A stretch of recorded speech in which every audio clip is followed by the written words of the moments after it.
Hey guys, welcome back to the channel. So a viewer of mine, my man Jordan Buat, had an interesting comment on one of my prior videos, and it sparked an idea about X Factors and possibly improving them, and I really want your feedback on it. So I want you to watch this video, guys, and make sure that you write yes or no if you agree with this change in the comment section, and then leave me a reason as to why you disagree or you like the idea. I want to make sure that I get everyone's opinion on this, so what I want to do is get all of your feedback, and again, I think this would be an improvement in NHL 23. They're obviously not going to change anything for NHL 22 in terms of improving or making any big changes to the game other than costs. Those kind of things they can do easily, but I'm talking about actual technology and some different ways of upgraded cards. So I'll explain the idea, but guys, again, please leave me your feedback. It's very important. Let's get into the video. All right, guys, so the introduction of X Factors into NHL 22 is really the biggest difference from NHL 21. And honestly, the reason why NHL 22 is one of the worst games from EA is because it's really the only innovation that they actually added in.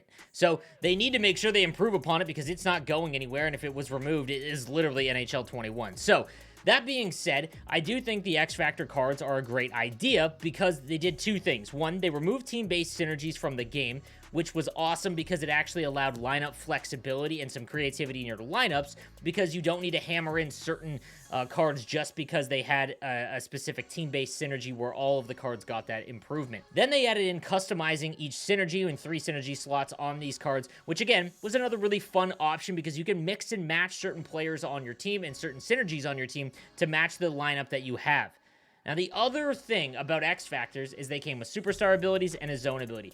Here is the issue, guys. With the launch X Factors, so I'm talking specifically about the launch X Factors, not master sets, not icons, but just the launch X Factors. The issue with them is that they came with an ability that kind of represented their gameplay in the real thing, which is awesome. Don't get me wrong. Here is the issue, though.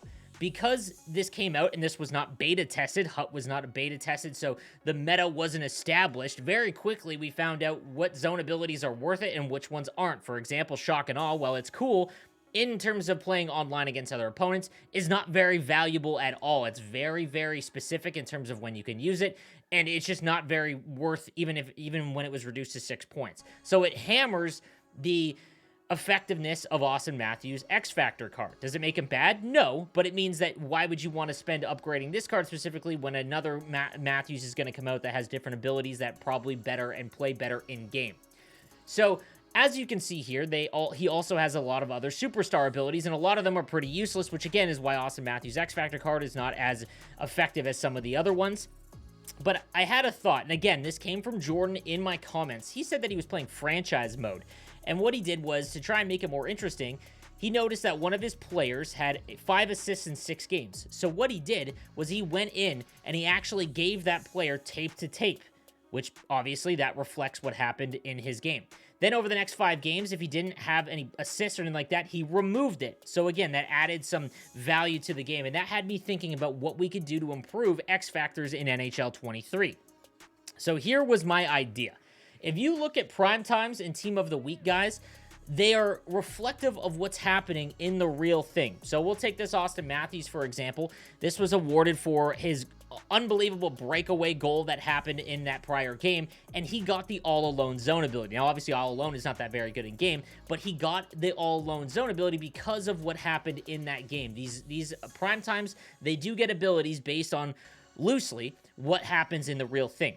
Now, obviously, we're not going to get dynamic ratings where players will go up and down based on real-life performance like they do in MLB because the NHL just doesn't have the resources to sit there and do all that, which sucks, but that's the reality. However, what they can do is, let's say this 95 Matthews gets all alone, all right, and the superstar ability of tape to tape, but he's already got it.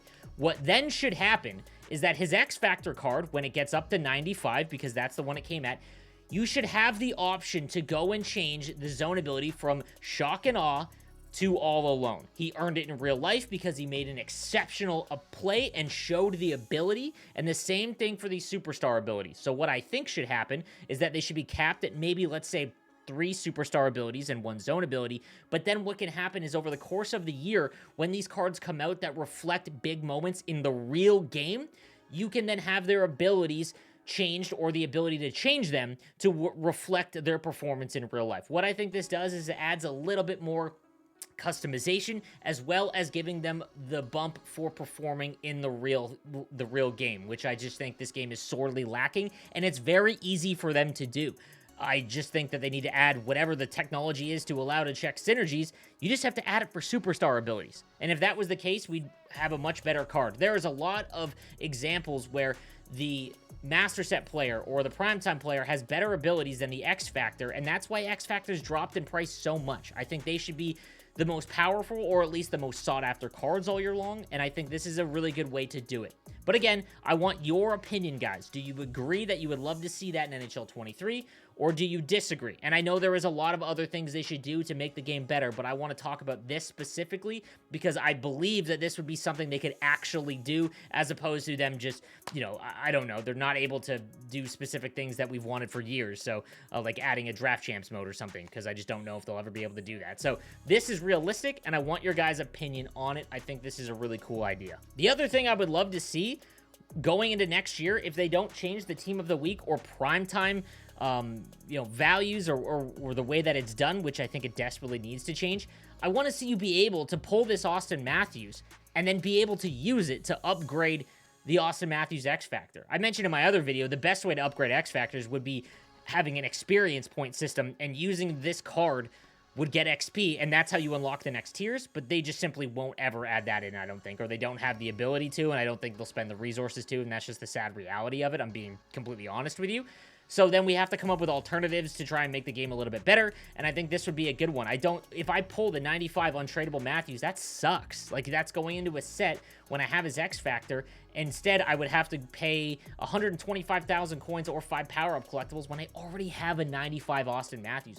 Going one further, if you use the card, imagine it just adds in the superstar abilities or zone abilities that you can now choose to customize with. I just think this freshens up X Factors and makes them much more interesting because, I mean, we've talked about it, guys. There are just no X Factors worth doing it as this year goes along, and it's been, you know, hypothesized early on that that would be the case, but I mean, if you take a look at my team is one of the best that you can get, and I really only have like 2 X Factors, and honestly, I could probably change one of them just depending on how the next master sets that come out in the game. So like I have Nathan MacKinnon and I have Barzal, and that's really it, because all these other cards are just far better than any other X Factor option. And you know, I think that this idea does help out quite a bit. So I want to give some props, and I wanted your feedback on this. Please let me know what you think. Is very important. I want to make sure that what I'm suggesting to EA is something the community wants, and the only way I'm going to know that is if you guys let me know in the comments. So if you guys enjoyed the video, please give it a like, and I hope to hear from you guys shortly. I'll see you next time. Have a good one.